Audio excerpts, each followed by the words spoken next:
All right, if you're new here, welcome to the DHRME Live podcast where we talk about tech, life, and everything in between. This podcast is available on YouTube in video form and on Spotify, Apple, or wherever you get your podcasts. Go to dhrme.nl/podcast to subscribe. How's life, Rowan? Life is clicky, Kevin. How's life for you? Life is nostalgic. Yeah, because Why is it nostalgic? It's clicky for me because of this guy, but why is it nostalgic for you? for me, because when you got that and you sent me a photo, I had a little trip down memory lane and I thought, wow, keyboard phones. Like, I remember, I think it was like around uni time. And again, I'm going to be showing my age here. But I made a vow to myself when the iPhone came out and touchscreen phones came out. I said, I'm never going to move to a full touch phone. What? Yeah. I said, I will always stick to a physical keyboard. Just made no sense to me back then. I was like, this is so tactile, a physical keyboard. I can type fast. Like, there's no tactility. It doesn't make any sense, right? A touchscreen phone, and yeah, here we are. The two phones I carry with me, neither have keyboards. So I was a little bit jealous when you sent me that photo. Yeah, there's good reasons for you to not be jealous. Let's just put it like that. We'll go through the Clicks Power Keyboard very quickly. This is not really a review. This is just a discussion of keyboards and keyboard phones in general. But yeah, I'm also of that heritage, right? So I think all those of us who were using phones before the iPhone came out, almost everybody had a keyboard. I remember my favorite one was the N97 Communicator, I think it was called, or just the N97.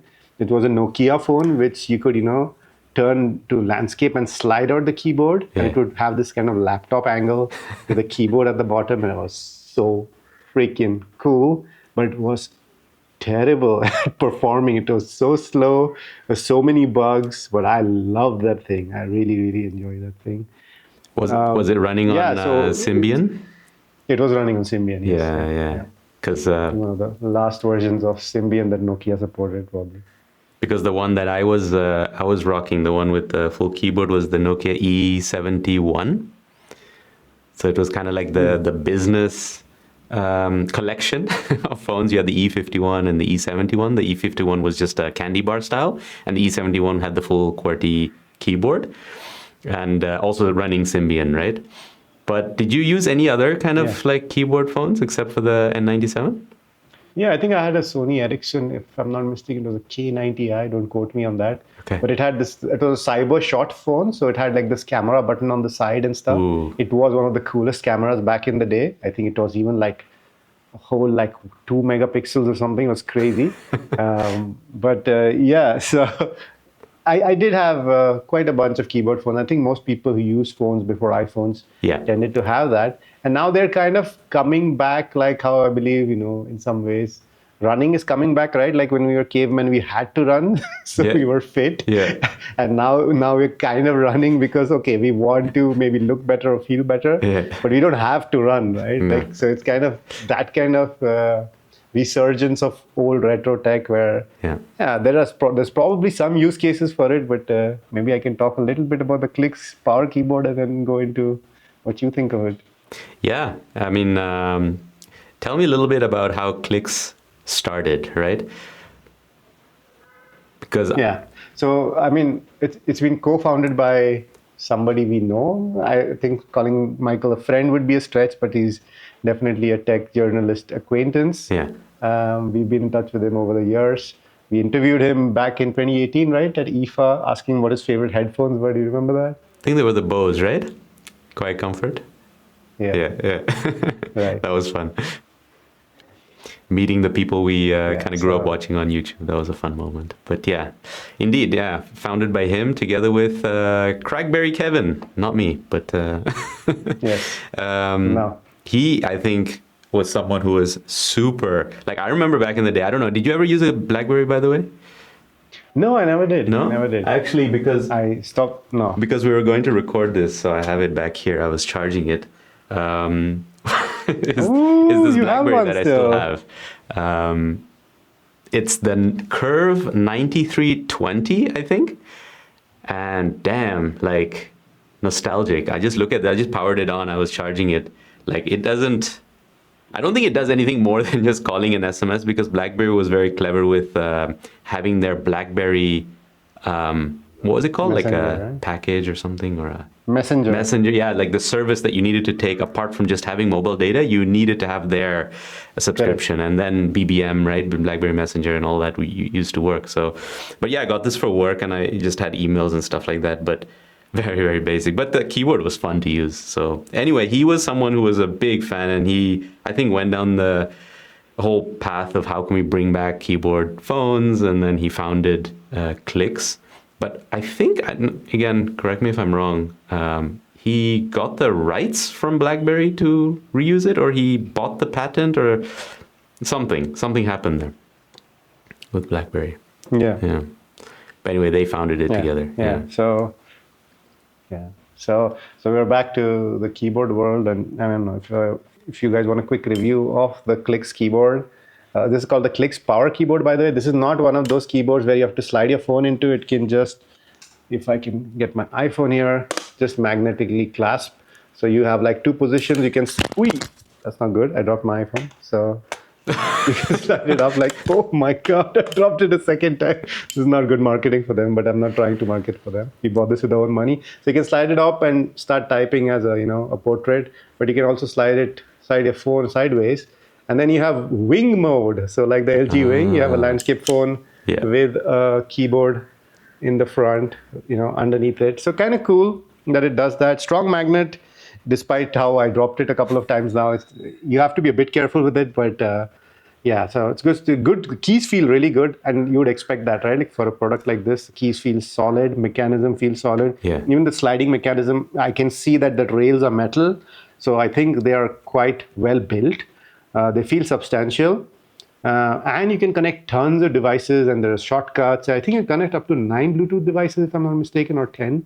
And you can just switch with a simple shortcut between those devices. So you can use your TV, your phone, your MacBook, your, I don't know, whatever, tablet.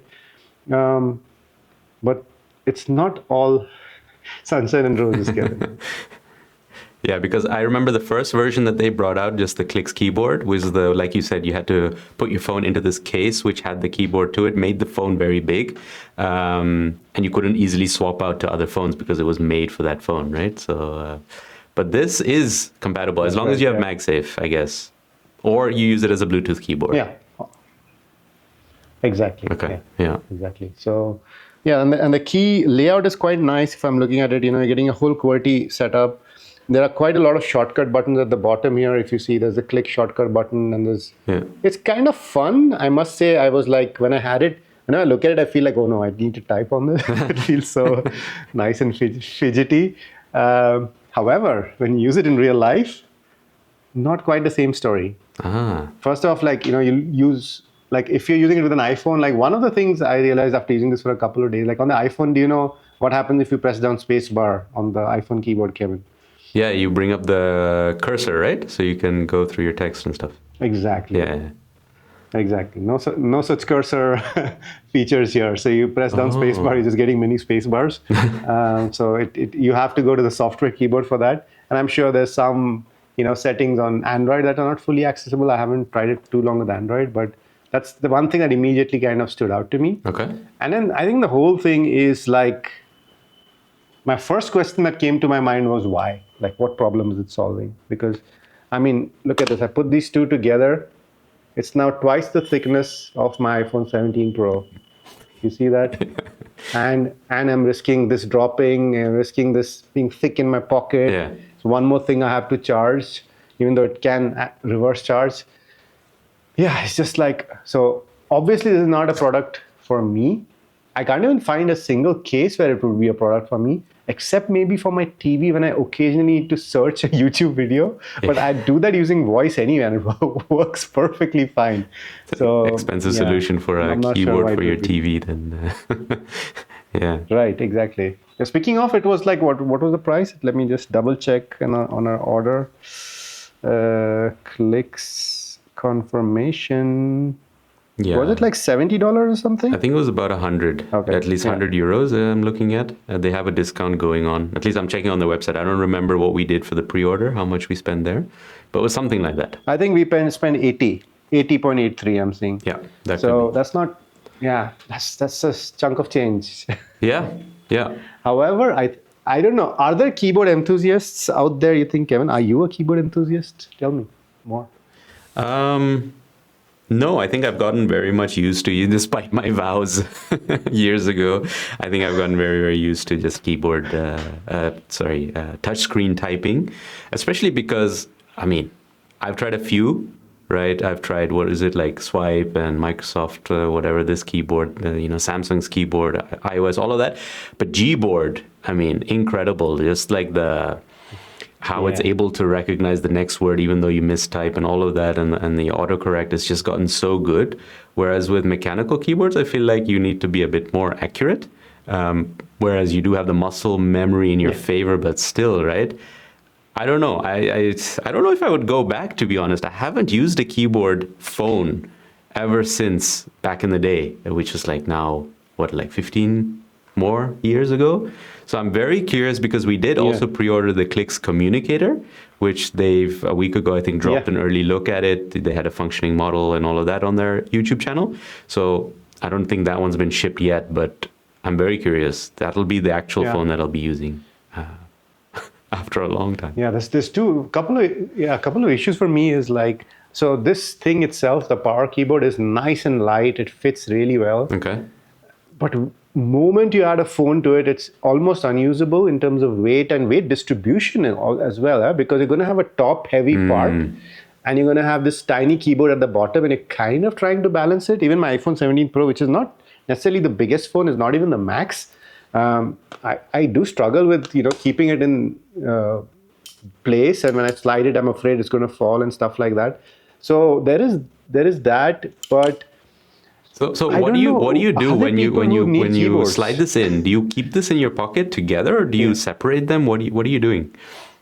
I mean, you would have to keep it in a pocket together. Otherwise, you're going to carry two different things. Might be, I don't know. Does it fit? So that was my question actually. It fits a bit. It does fit. It's like a chunky phone, more like a power bank, I would say. But do you know any people who long for keyboards, Kevin? Or do you long for keyboard in some way? I'm just wondering who this is for. It's definitely not for you and me, like we kind of established. No, not that I can really think of, but it's more of, I think, a nostalgic factor, and it's a fun factor. Like you said, you look at it and you feel like you want to pick it up and fidget with it and type on it. But beyond that, I don't know. They're really marketing it as a productivity kind of device because you got a ton of shortcuts you can also set up and things, and then use it across devices. Like you said, you're on your phone, you're typing. Oh, then you whip out your iPad and you can use it on that as well. Just put the iPad in front of you on a table and then type away on your little keyboard. I don't know. There are plenty of other portable, full-sized keyboards that you can still, just fold up and take with you. Those would be a lot more, let's say, ergonomic.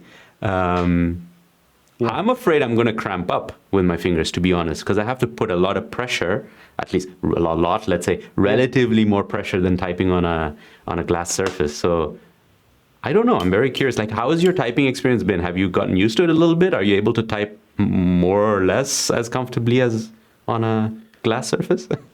So the thing is, I'm just playing around with my Oppo Find X9 Ultra now on this keyboard. Yeah.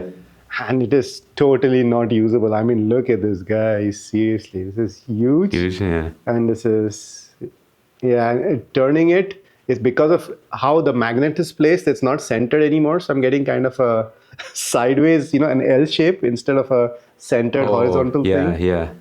I know what you mean. So I don't know. It's not, it's, how would I rate the typing experience?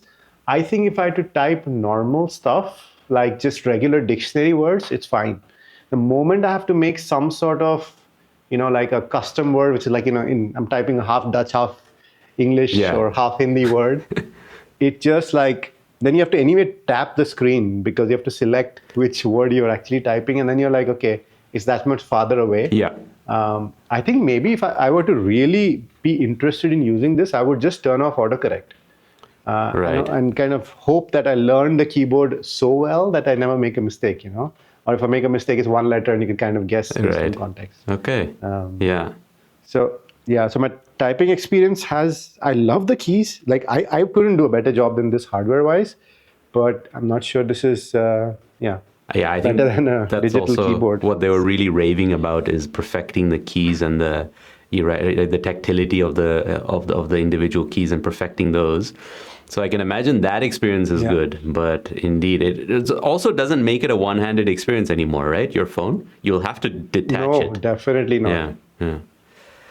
And you said Definitely not. you And if you're somebody like I know many people are still using the tap typing, but if you're somebody who uses swipe typing, that's gone. You basically yeah. removed one more way of typing, right? Yeah. Like, because this is tap to the max. And how do you customize it? Is there like an app that you get with it or something, or? Yeah, there is a Clicks app that you get with it. Let me just open it up. I opened it up once or twice, but I mean, I would think like something like this, you don't want an app, right? Whole thing, idea is just hardware. Yeah. But on the app, you can, for example, turn on and off customize, like the backlight, how dim it is and how long it takes. And shortcuts? You can, like the caps lock, double clicking the shift key can turn on caps lock, stuff like that. Oh, yeah. The clicks, there's a special clicks key as well. And when it's disabled, it acts like as a control key, but when it's enabled, it acts as a tab. You can also enable or disable wireless charging, for example. And at what point do you want to stop wireless charging? What is the idle timeout? Yeah. What keyboard layout do you want? Which is interesting, is just US or British. The currency symbol that comes, is it dollars or euros or pounds or yen or cents? And then there is a soft return, which means, pressing the return will add a carriage return, move to the next line, and shift return will send a message, stuff like that. There's a keyboard mode whether you can show the keyboard mode in the dynamic island and the paired devices. There are like 9 devices, like I said, that you can pair, and I've just right now paired it with one. Those are all the things you can do in the app. You can also use Siri shortcuts or Apple shortcuts, I don't know what they're calling it these days, to kind of integrate with certain aspects of the keyboard. And that's kind of it. The app is nice. It works. I mean, nothing wrong with it, but why? Yeah. Why would you buy this? Okay, so you're still a bit leaning more towards not using it, is what I'm gathering from your experience. I have the feeling like... Yeah, you're going to get it. Yeah, you're going to that's get what I was about to say. You're going to be handing this over to me as quickly as possible. Yeah. I think this was also a little bit of I tried. We hesitated a lot whether we should get this. We didn't quite get the use case behind it. I think we were more excited about the Clicks Communicator. At least I was. I think I was the one that convinced us to pre-order both of these things. Yeah. So... Yeah, and I mean, we can talk about the Clicks Communicator as well, because I think that makes much more sense to me than this as the keyboard for a phone. Right? Because there they would have taken care of balancing the weight, because they are designing both the screen as well as the phone, and then it can be probably usable as a phone. And if you're an Android, you should probably have all the Android things. So, but again, then you're getting I would refrain to say subpar, but it might be a subpar phone, right? You're not getting exactly a Samsung Ultra phone or a Oppo Ultra phone or whatever. Exactly. Yeah. I think it's more about the keyboard, but then they'll try to give you just enough of all the other features in terms of camera, in terms of speakers, instead of, the operating system and just the general specs in terms of chips and stuff. But it won't be a flagship, and I don't think that's what they're going for, which kind of makes sense. But they can't go for it. I don't think they have the resources. No. I'm also very curious, because I have the iPhone Air, which I'm currently not using, but I wonder if the power keyboard would be a better pair up. Might be. Yeah, with the Air. Yeah, it has to be a smaller and lighter phone. Yeah. Even my Pro is too heavy for it. The 17 Pro? So definitely go for a smaller and lighter. Yeah. I mean, the Ultra, the Oppo, forget about it. It's a chunker, Yeah, that's it. Anything else? Any housekeeping to add before we leave, Kevin? We are both in like kind of different situations today. We're not in the studio, so the audio might not be what you used to. Let us know if it was okay. Luckily, there's been no drilling since I hit record, which I'm very happy about. Same. Oh, Same. wow. My neighbors are also drilling and vacuuming at the same time. So considerate. Very nice of them. All right. That was it. If you guys... That's it. End of life. Yeah. If you guys have any experiences with keyboard phones, or you want us to also do something on the Clicks Communicator once it comes, I would love to hear what you would want to know. Because, yeah, it's all a bit novel now. It's kind of coming back full circle. So, yeah, that's life. All right. That's life. Do we? Do we?